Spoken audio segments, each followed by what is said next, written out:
Good morning, comic book fans. Welcome back to Comics in 5 Minutes. Fuck ice, I'm your ever-loving host, Shorty, and today we're going to look at another Mad Cave books. Yes, I'm just happy that Mad Cave are out there doing comic books that I, as a British owner, can now get. And it's Exploit, and it's one I have been looking forward to. And I say this with nothing but love and affection.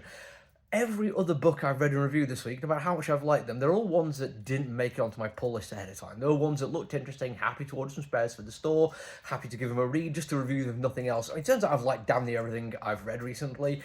This one was 100% on my list ahead of time, and that's kind of rare because it's not creators whose names I'm overly familiar with. It's not involving a character that I've read a lot before. It's like a brand new series. The only real thing would be Mad Cave, a reason for me to pick it up. But more than that, it is. I did actually read the synopsis of it, and it appealed to me. I like the idea of a journalist, print media journalist, going after tech oligarchs and screwing their shit up. I like the idea of that one. It is very much in my wheelhouse, and don't get me wrong, as much as I think that is going to influence my review of it in ways that, like, if I like the kind of story they're going to tell, I think I'm more likely to enjoy how they tell it. I am going to start with some criticism, and I really hope the artist is this one, Emiliana Pina, I think it is. I really hope she doesn't get too annoyed by this, but I did find the art frustrating, because there are times when it is perfect. There's a particular moment where it just shows absolute, complete understanding of not just human form in art, but how human form can be used for storytelling and character building. And it is somebody leaning over somebody else to look at a screen on a laptop. And the way she's doing it is just perfect. There is not a single line out of place, but rather than it just being a brilliant understanding of form, the way she stands, her body leaning ever so slightly, but not so much to be all-encompassing of this person, with an arm she doesn't seem to be sure what to do, so put in what looks to be an awkward position, but makes perfect sense for the physicality. There's clear there just to kind of stop her fidgeting. It's character building, it's graphical storytelling, it looks amazing. The next frame is somebody drinking a can of beer, and oh my god, I was annoyed by it, because the can is not in the right place. It looks like it's weird, it looks too small. The bottom of the can doesn't look like the bottom of a can, and the hand doesn't appear to be holding it. There's so much wrong with it, and it's frustrating because I think at its heart it comes down to a perspective issue. When you read the rest of the comic book, you might notice a few other little instances like this.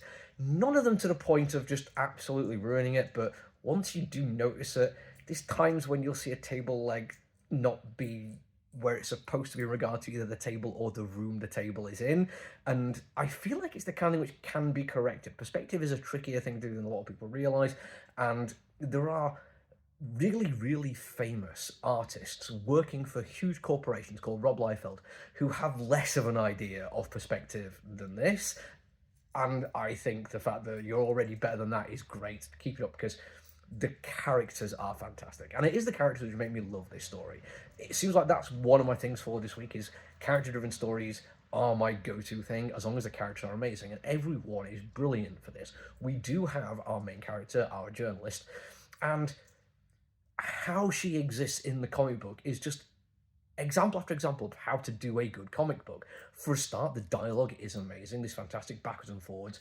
It is done naturalistically, but also through digital medium, which I really, really quite like. And unlike just, using Microsoft Editor to put text on a gravestone, having a digital drop-in of a conversation on a cell phone makes a lot more sense to me, and I like it.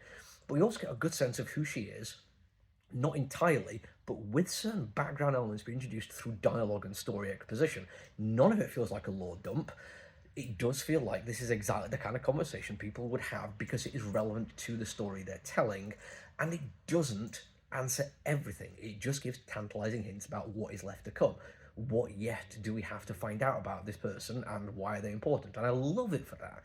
There's even a moment where we do get a little bit more of what some people might think of as a lore drop, where we get just like a list of things about a character before we meet them, but weirdly it feels like a conversation between the character and the reader.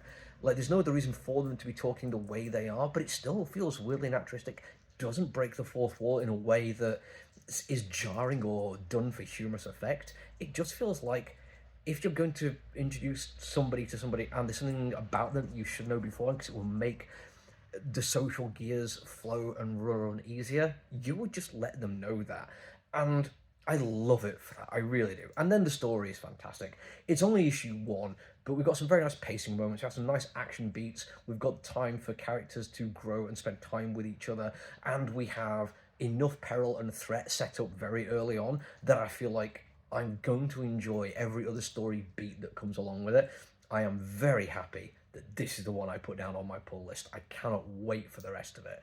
Really looking forward to it. That's it for me for now, though. Until I see you all again, look after each other, everyone. Stay safe. Bye.